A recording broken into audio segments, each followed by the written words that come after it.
I was watching Oregon pulverize Illinois the other day, 38-9.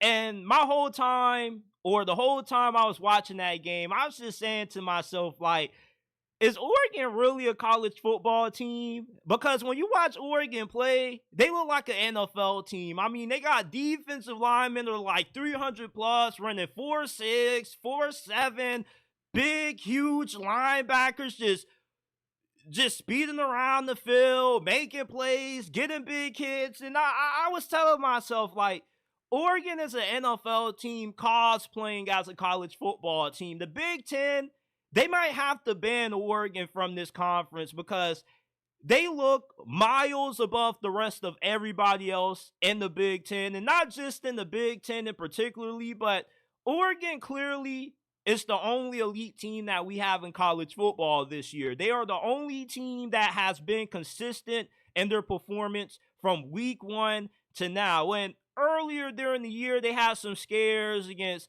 Idaho and Boise State, but it's not about how you start, it's about how you finish. And they're hitting their stride right now. They are playing their best football at the time of the year that you want to be playing your best football, because this is the home stretch. This is the final run for you to separate yourself as a contender versus the rest of the pretenders. And we already knew that Oregon was in it to win it all before the season started. But right now, it's not really a debate who the best team is in college football. You're not always what your record says you are, but Oregon, they are. They're currently 8-0, and they probably are going to be the only team in the FBS to finish out undefeated, because I don't see anybody beating this team, man. They just have NFL guys across the board with how aggressive and physical that defense is. It's hard to really move the ball on them. Illinois is one of the more physical teams in the Big Ten. Brent Bielema, this dude is a Big Ten traditionalist. He has been in the Big Ten since the beginning of time, it seems like. He knows what it takes to win in this conference, but Oregon just completely bullied them. And Illinois is probably going to finish this season with 9-10 wins potentially. And Oregon, it just seemed like Illinois had no chance at all against them. They were struggling to get a first down on offense. It just was a really bad day for Illinois. And every time you cut to Illinois sidelines, whether it was their quarterback or Brent Bielema, they just looked defeated. Like, they just looked like they knew they had no chance in hell at being able to beat this juggernaut of a team that Dan Lanning has assembled. And when I watch Oregon, I see the West Coast version of Georgia. I see a program that has the kind of athletes up front on the offensive line and defensive line that Kirby Smart loves to recruit. I can see the mentality, the aggressive approach that Dan Lanning has, that he wants his defense to play with. Same thing as Kirby Smart. He wants his defense to play with an aggressive mentality. And offensively, man, they're just smooth.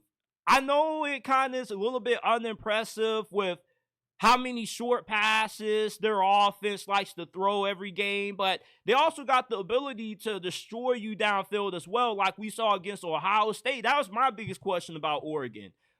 Are they good enough to stretch the field? And we saw that more than one time against Ohio State, them generating big plays in the passing game, but they also can generate big plays in the passing game with guys taking a 5-yard slant and taking it to the house for a 40, 50-yard touchdown. They also can run the football down your throat. Oregon, with the team that Dan Lanning has put together this year, they look a lot like those vintage Georgia teams that we've seen the last couple of years under Kirby Smart. It's hard to move those big fellas up front.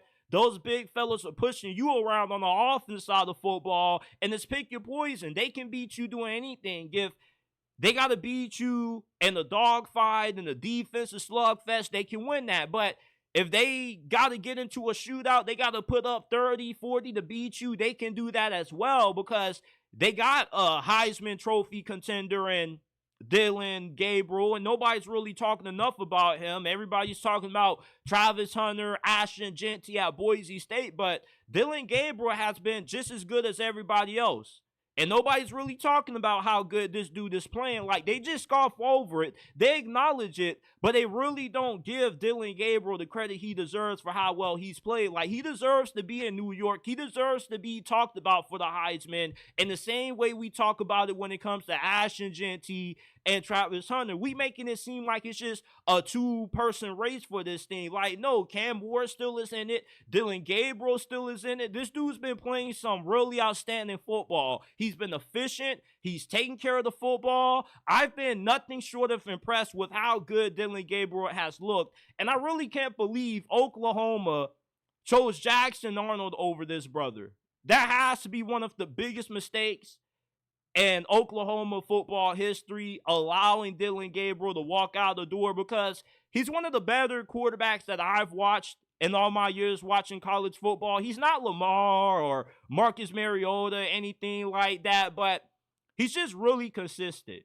And getting consistent high-level quarterback playing college football is something that's underappreciated, because we've seen even the best of teams this year, like Georgia and Alabama, not get good quarterback play as good as what Oregon's getting out of Dillon Gabriel this year. So if I had to give you guys my Heisman power rankings right now, Dillon Gabriel probably will be 3 or 4 behind Cam Ward, because he's been playing some good football, and he's one of the biggest reasons why Oregon has a great chance to win it all this year. But this team, just overall, you have a great quarterback and you got an overall great roster around them. It just screams Oregon's going to win it all, even though I'm still stubborn to, get on the Oregon bandwagon. It's not like I don't think Oregon's not going to win it all, but I still believe that Ohio State, if they were to play Oregon again, whether it be in the Big Ten championship or somewhere down the line in the playoffs,